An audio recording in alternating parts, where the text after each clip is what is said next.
Hello and welcome to another update video about Bitcoin. Bitcoin hasn't really moved much since the last update, but is now at a point where the rally could fail or where another 4-5 pattern is forming.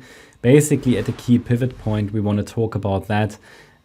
Before we start, spoiler alert, Bitcoin has not yet formed a 5-wave move to the upside. As per the previous updates, this is the bare minimum what I need to see to at least entertain the idea that we've really formed a low here and that we've bottomed in the larger degree 4th wave on the 1st of May and that we've bottomed after an initial 1-2 setup already here.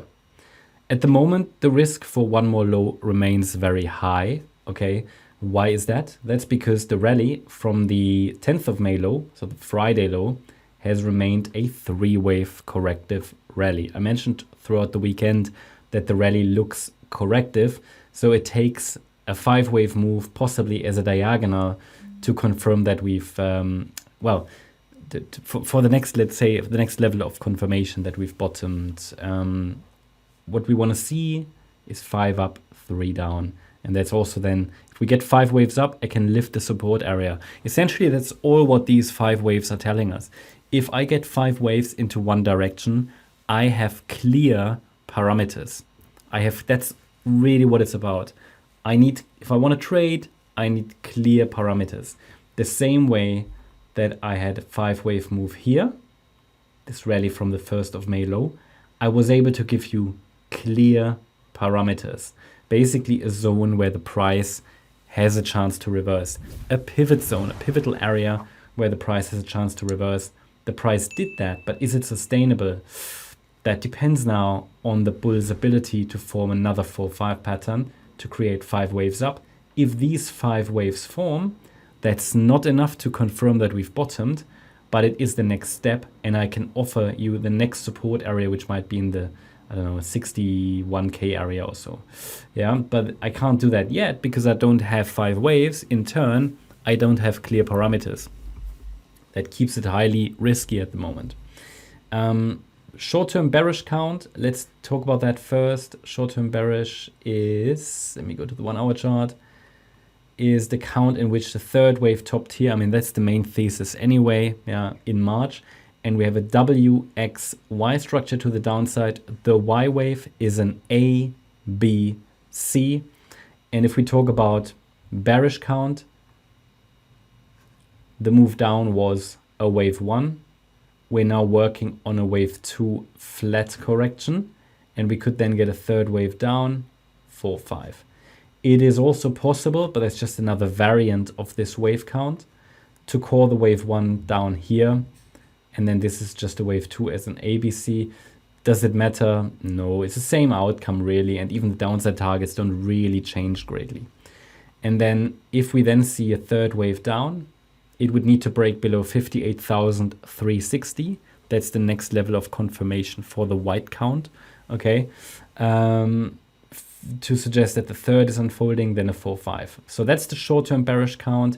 We are now basically for this wave 2 in resistance. This is the resistance area.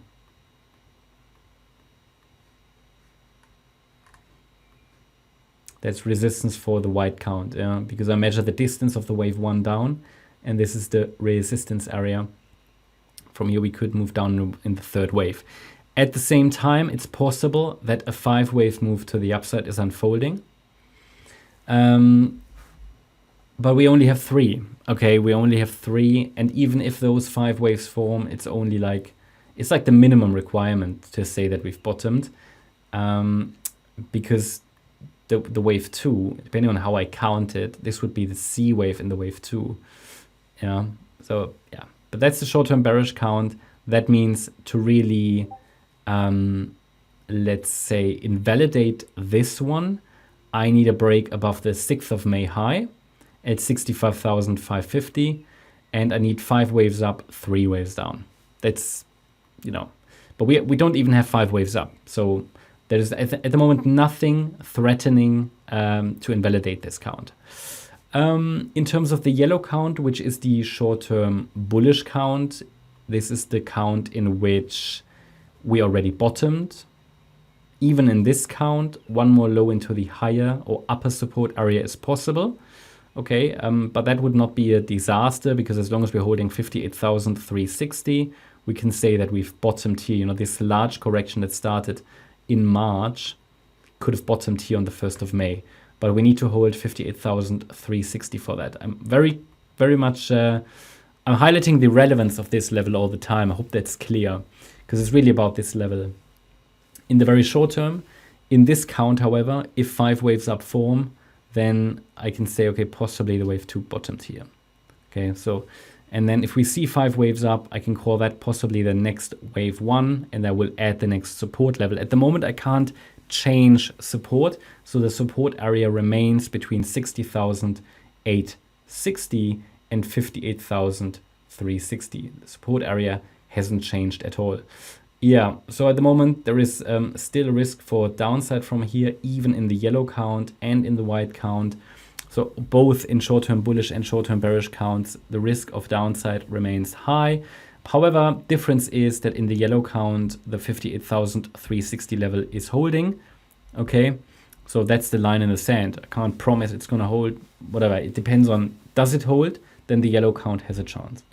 In the short term, we can only increase the support area or raise the support area if we see a 5 wave move up. Bottom line is, there are no 5 waves yet, leaving downside risk high and doesn't give us any more parameters than what we already have on the chart. I hope that's clear. Either way, yeah, both counts are part of an overall bullish scenario. I have to say that because if new viewers come in, they might think everything's bearish. No, it's not. I'm just pointing out the risk that we could see another low. So don't vibrate too much on your chairs. You know, don't get too overexcited. While the low could be in, that's exactly what we want. We've got this support area. This is the main support area. As long as we're holding that, we're bullish. But obviously we're looking at, like, you know, the different pathways on the micro level. Okay. That's my update about Bitcoin. Hope you liked the update. If you did, please hit the like button, leave a comment and subscribe. And if you really like the content, then please check out the channel membership. Also make sure that you follow us on Instagram and Twitter for additional content. Thanks a lot for watching. Bye-bye.